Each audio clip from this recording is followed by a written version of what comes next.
ഓം ശാന്തി. നമ്മൾ പലപ്പോഴും കൊച്ചു കൊച്ചു കാര്യങ്ങൾ വരുമ്പോൾ ചിലപ്പോൾ ചില കാര്യങ്ങൾ ചെയ്തിട്ട് നമ്മൾ പ്രതീക്ഷിച്ച പോലതായിരിക്കുന്ന ഒരു സക്സസ് നമുക്കതിൽ കിട്ടിയില്ല എന്നുണ്ടെങ്കിൽ മൂഡ് ഓഫ് ആവാറുണ്ട്.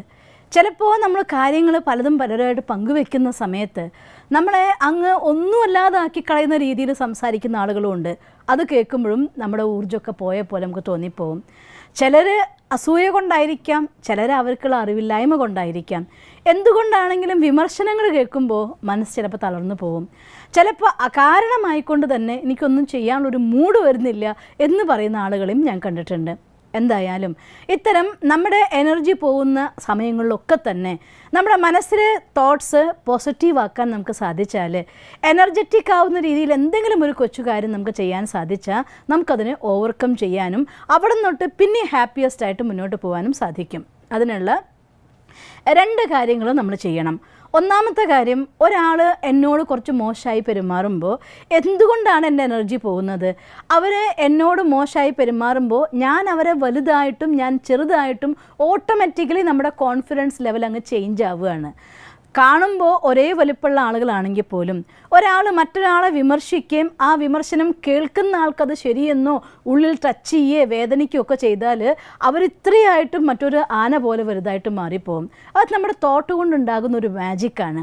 അതുകൊണ്ട് തന്നെയാണ് പിന്നെ ഒരു കാര്യം ചെയ്യാൻ നമുക്ക് പറ്റില്ല എന്ന് തോന്നുന്നത്.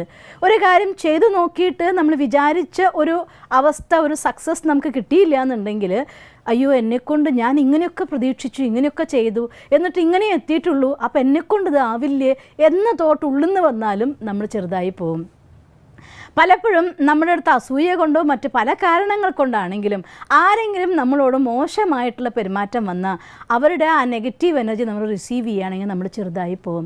ഇങ്ങനെ നമ്മുടെ ആത്മവിശ്വാസം അഥവാ കോൺഫിഡൻസ് നഷ്ടമാകുന്ന ഏതൊക്കെ സാഹചര്യങ്ങളിലൂടെ നമുക്ക് കടന്നു പോകേണ്ടി വരുന്നുണ്ടോ അപ്പോഴൊക്കെ ആത്മവിശ്വാസത്തിൻ്റെ ശക്തി കുറയുമ്പോൾ നമുക്ക് ചെയ്യാനുള്ള ഉന്മേഷം, ഉത്സാഹം, ഊർജം എല്ലാം പോകും. ചിലപ്പോൾ ഇന്നത്തെ ഒരു ദിവസം തന്നെ അതുകൊണ്ട് പോയി എന്ന് പറയുന്ന ആൾക്കാർ, ചിലർ ദിവസങ്ങളോളം പോകുന്ന ആളുകൾ, എന്നെക്കൊണ്ട് സാധിക്കുകയില്ല എന്ന് പറഞ്ഞ് ഉപേക്ഷിച്ച് കളയുന്ന ആൾക്കാർ പലരെയും ഞാൻ കാണാറുണ്ട്. അതുകൊണ്ട് ഇന്ന് ഞാൻ നിങ്ങൾക്ക് തരുന്ന ഈ ടെക്നിക്ക് നിങ്ങൾ ഉപയോഗിക്കുകയാണെങ്കിൽ അത്തരം സാഹചര്യങ്ങളെ എളുപ്പത്തിൽ നിങ്ങൾക്ക് ജയിക്കാനായിട്ടും ഓവർകം ചെയ്യാനായിട്ടും സാധിക്കും.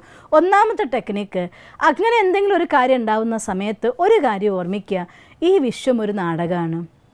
നാടകത്തിൽ പല റോളുകളിൽ പലപ്പോഴും തോറ്റിട്ടാണ് പല നടന്മാരും നമ്പർ 1 ആയിട്ട് മാറുന്നത്. സിനിമയിൽ തന്നെ ഷൂട്ട് ചെയ്യുമ്പോൾ പലപ്പോഴും നായകനും നായികയ്ക്കും ദുഃഖത്തിൻ്റെ ഒരു പാർട്ട് കാണിച്ച ശേഷം ഉണ്ടാകുന്ന വിജയത്തിനാണ് പലപ്പോഴും മാധുര്യം ഉണ്ടാവാറ്. അതുകൊണ്ട് ഇതും ഒരു നാടകമേടയിൽ ഞാൻ അഭിനയിക്കുകയാണ് എന്നിട്ട് ആ തോട്ട് ക്രിയേറ്റ് ചെയ്തിട്ട് പറയാം, ഞാൻ മാസ്റ്റർ സർവശക്തിവാനാണ്. നിങ്ങൾക്കറിയോ, ഈ ലോകത്ത് എത്രയോ പേര് ഒരു ദിവസം ഉറങ്ങാൻ കിടന്നിട്ട് കണ്ണു തുറക്കാത്തവരുണ്ട്. ഒരു ദിവസം രാവിലെ വീട്ടിൽ പോയ ശേഷം വീട്ടിലേക്ക് തിരിച്ചെത്താത്തവർ എത്രയോ പേരുണ്ട്. നിങ്ങൾ ഒരു കുഴപ്പവും കൂടാതെ ദിവസവും പ്രഭാതത്തിൽ ഉണരുന്നുണ്ട് എങ്കിൽ, ദിവസവും പുറത്തു പോയ ശേഷം ഒരു പ്രശ്നങ്ങളില്ലാതെ തിരിച്ച് നമ്മുടെ വീട്ടിലെത്തിച്ചേരുന്നുണ്ടെങ്കിൽ ആ പരംപിത പരമാത്മാ, ആ ഒരു ഭഗവാൻ നമ്മുടെ രക്ഷകനായി നമ്മുടെ കൂടെ ഉണ്ട് എന്നുള്ളതിൻ്റെ ഉത്തമമായിട്ടുള്ള സൂചനയാണത്. അതുകൊണ്ട് ആ ഭഗവാന്റെ പുത്രനാണ് നമ്മൾ, ആ ഭഗവാന്റെ മക്കളാണ് നമ്മൾ. അതുകൊണ്ട് തന്നെ നമുക്ക് അധികാരത്തോടെ പറയാം, ഭഗവാൻ സർവശക്തിവാനാണ്, ഞാൻ മാസ്റ്റർ സർവശക്തിവാനാണ്. ഇത് വെറും ഒരു വാക്കല്ല, ഇതൊരു മാജിക്കാണ്. ഞാൻ മാസ്റ്റർ സർവശക്തിവാൻ എന്ന് ഭ്രൂമധ്യത്തിൽ തിളങ്ങുന്ന ഒരു വിചിത്ര നക്ഷത്രത്തെ കണ്ടുകൊണ്ട് ഒരു 9 തവണ നിങ്ങൾ പറഞ്ഞു കഴിയുമ്പോഴത്തേക്കും നമ്മുടെ ഉള്ളിൽ നിന്നുള്ള ഊർജ്ജം ത്രസിക്കാൻ തുടങ്ങും. ആ ഒരു പോസിറ്റീവ് ലെവലിൽ ഇരുന്നു കൊണ്ട് നമ്മുടെ ജീവിതത്തിൽ നമുക്ക് കിട്ടിയതായിരിക്കുന്ന രണ്ടാമത്തെ കാര്യം എന്ന് പറയുന്നത്, നമുക്ക് ജയിച്ച അഥവാ നമ്മൾ ഹാപ്പിയസ്റ്റായ, എല്ലാവരും നമ്മളെ കൺഗ്രാജുലേറ്റ് ചെയ്ത അങ്ങനെ ഒരു നിമിഷത്തെ ഓർമ്മിച്ച് നോക്കുക. ആ ഒരു നിമിഷങ്ങളിലൂടെ മനസ്സുകൊണ്ട് ഒന്നുകൂടെ യാത്ര ചെയ്യുക, ആ നല്ല മുഹൂർത്തങ്ങളെയൊക്കെ ഒന്നുകൂടെ അനുഭവിക്കുക. അതും കൂടി കഴിയുമ്പോഴേക്കും നമ്മുടെ എനർജി ലെവൽ ടോപ്പ് മോസ്റ്റ് ലെവലിൽ എത്തിയിട്ടുണ്ടാവും. അവിടെ നിർത്തരുത്. അത് കഴിഞ്ഞ ശേഷം എങ്കിൽ എന്നെക്കൊണ്ട് ഇതൊക്കെ ചെയ്യാൻ പറ്റിയിട്ടുണ്ടെങ്കിൽ എനിക്കിതും ചെയ്യാൻ പറ്റും എന്ന് വിചാരിച്ചുകൊണ്ട് നെക്സ്റ്റ് എന്താണ് നിങ്ങൾ ചെയ്യാൻ പോകുന്ന ഫ്യൂച്ചർ പ്ലാൻ, അതിനെക്കുറിച്ച് ചിന്തിക്കുക. അപ്പോൾ ഈ ബ്ലോക്ക് മാറ്റിയിട്ട് ആ വഴിക്ക് ചിന്തിക്കാൻ തുടങ്ങുമ്പോൾ വളരെ നല്ല നല്ല ഐഡിയകൾ, ആശയങ്ങൾ നമ്മുടെ മനസ്സിനുള്ളിൽ നിന്ന് വരാൻ തുടങ്ങും. ആ എനർജി, ആ ഊർജ്ജം നമുക്ക് മെയിൻറ്റെയിൻ ചെയ്യാൻ സാധിക്കും. ഇങ്ങനെ ഏത് മൊമെൻറ്റിലാണോ കട്ട് ചെയ്യപ്പെട്ടത് ആ മൊമെൻറ്റിൽ തന്നെ അതിൻ്റെ ഡബിൾ എനർജിയിലൂടെ ആക്റ്റീവായിക്കൊണ്ട് കാര്യങ്ങൾ ചെയ്യാനും നമുക്ക് സാധിക്കും.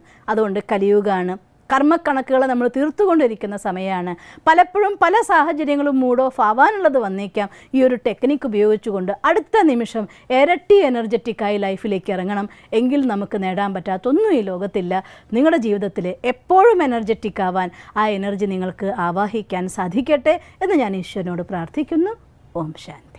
ദിവസം തോറും ജീവിത വിജയങ്ങൾക്ക് വെളിച്ചം വീശുന്ന പുത്തൻ വീഡിയോകൾക്കായി ഞങ്ങളുടെ യൂട്യൂബ് ചാനൽ സബ്സ്ക്രൈബ് ചെയ്യൂ.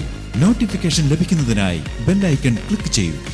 ഒപ്പം ഞങ്ങളുടെ ഫേസ്ബുക്ക്, ട്വിറ്റർ, ഇൻസ്റ്റാഗ്രാം പേജുകൾ ഫോളോ ചെയ്യൂ. നന്ദി.